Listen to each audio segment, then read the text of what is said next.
À seulement 25 ans, elle a déjà eu plusieurs vies. Star de la télé-réalité en Autriche, son pays, membre d'un boys band, j'ai bien dit boys band. Aujourd'hui, Conchita Wurst, Tom Newwirth de son vrai nom, a réalisé son rêve, être connue, avoir du succès. Elle sera sur la scène du Crazy Horse à partir du 9 novembre prochain. Depuis qu'elle a remporté le concours Eurovision en mai dernier, sa vie a bien changé. Les conséquences pour elle, pour sa famille. Qui est-elle vraiment? Ses rêves, ses combats et les robes qu'elle prête à sa grand-mère. Conchita, le Phénix, rencontre réalisée avec Amélie Patéron et Sophie Herbet.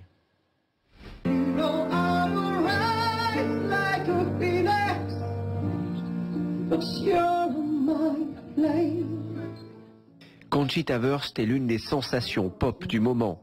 Elle est autrichienne, elle a 25 ans, elle était à Paris cette semaine invitée d'honneur de l'ambassade d'Autriche pour la fête nationale de son pays, l'occasion d'y chanter son tube.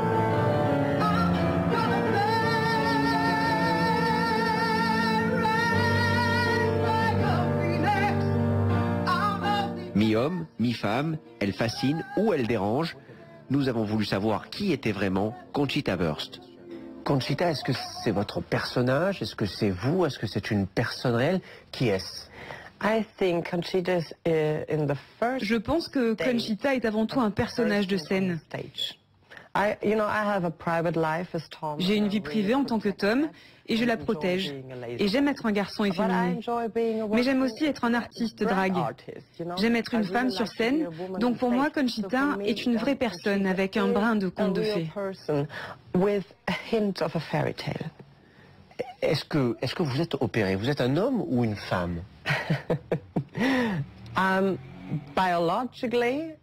Biologiquement, je suis un homme. Tout ça est une illusion.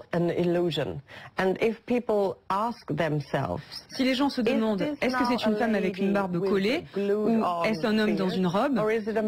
S'ils se posent cette question, c'est que j'ai bien fait mon travail. Le 10 mai dernier à Copenhague, Conchita Wurst remporte le concours Eurovision de la chanson. Elle devient la première gagnante de son pays depuis 1966, le début de la gloire et d'une nouvelle vie. Cette victoire à l'Eurovision, elle a quand même changé beaucoup de choses pour vous. À quoi ressemble votre nouvelle vie? Yes, everything changed. Everything. Oui, tout a changé. J'ai tout ce que je pouvais espérer, et même mieux. J'ai toujours voulu que la vie soit pleine. J'ai toujours voulu être connue, toujours voulu divertir les gens. Je travaille toujours comme je le faisais avant, mais maintenant, j'ai plus d'opportunités. Je participe à de plus gros événements, et plus de gens s'intéressent à moi. Donc j'adore cette évolution. Et j'espère que je vais pouvoir continuer à faire ça jusqu'à la fin de mes jours. Quel est le souvenir qui vous marque le plus? Qu'est-ce qui vous a le plus marqué ces 12 derniers mois? La situation qui m'a rendue la plus heureuse, c'est quand mon père m'a appelé. Mes parents ont un petit hôtel au beau milieu de l'Autriche. Et il riait au téléphone, heureux de sa vie. Il me disait, on a tellement de choses à faire, et tout ça grâce à toi. Je voulais juste te remercier. Il faut que je retourne au travail. C'est tout ce qu'il a dit, et c'était formidable. J'aime tellement ce que je fais, et ça me rend tellement heureuse. Savoir que mes parents profitent autant de la situation me rend vraiment heureuse, et c'est tout ce qui compte. Vos parents, justement, comment ils ont vécu tout ça? Votre transformation de Tom à Conchita, votre victoire à l'Eurovision, ce qui a suivi après? Avoir un fils homosexuel est une chose. Avoir un fils gay qui interprète une femme sur scène est tout autre chose. Mais ils ont tout accepté. Concernant Conchita, mon père a été mon plus grand fan depuis le début. Ma mère et ma grand-mère m'ont également soutenue. Elles avaient surtout un œil sur les robes. Ma mère me disait, tu ne les mets qu'une fois, n'est-ce pas? Donc tu peux me les donner. Vous partagez vos robes avec votre mère? Oui, je partage les robes avec ma mère et ma grand-mère. On fait la même taille.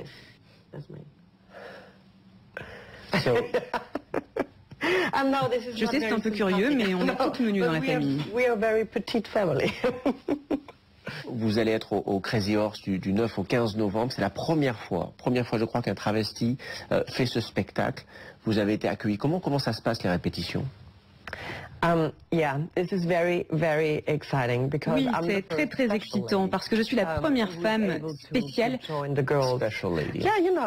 à pouvoir me produire avec les filles du Crazy Horse. C'est un grand honneur pour moi. On connaît le Crazy Horse pour ses filles et généralement leur petite tenue. Vous serez habillée comment? En fait, je suis très à l'aise avec mon corps. Je vais donc le montrer. Je vais être un peu plus habillée que les autres filles dans la plupart des tableaux. Mais je pense qu'il faut être habillée de manière conséquente quand on danse au Crazy Horse.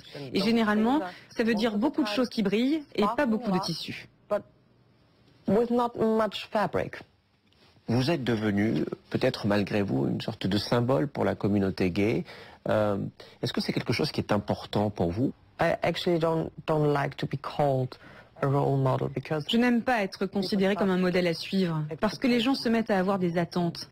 Et je pense que les attentes sont l'une des pires choses dans une vie, parce qu'on peut être vite déçu.